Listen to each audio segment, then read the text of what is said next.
Everyone thinks their house is worth more than it is, including myself. The truth is, the value of your home is not based on what you think, but what the recent sales are. Hi, I'm Debby Nesiba and I'm with HomeSmart. On this video, I am going to walk you through how to really determine what your house is worth. Now, don't get mad at me for saying this, but your home is probably not worth what you think it is. And regardless of what we think our home is worth, it's only worth what the next person is willing to pay for it. This means it's not worth what Zillow says. It's not worth what your grandpa says. It's not even worth what your real estate agent says. It's worth whatever the next person is willing to pay for it. The first thing you need to do when you're determining the price of your home is get rid of all emotion. Get rid of the birthday parties, get rid of the kids growing up in the house, all the measurements you've made on the walls since the kids have been growing up, all of that, get rid of it. This is a business decision. This is about the numbers. You see, what happens when people price their home based on emotions rather than the real numbers is they try to price it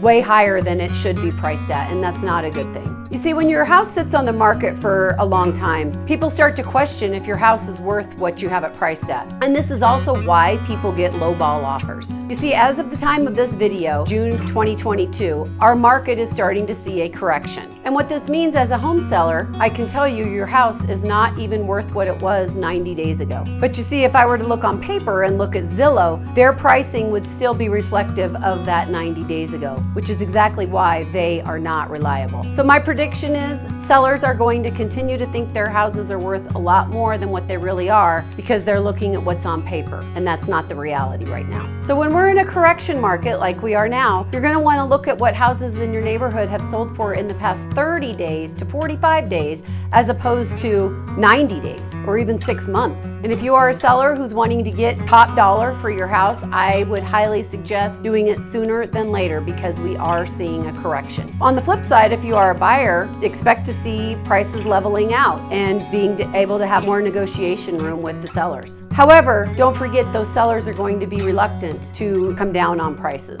If you're thinking about selling your house or even buying a new one and you have questions, feel free to contact me. I would love to help you with that process. I'm Debby Nesiba with HomeSmart. Thank you for watching.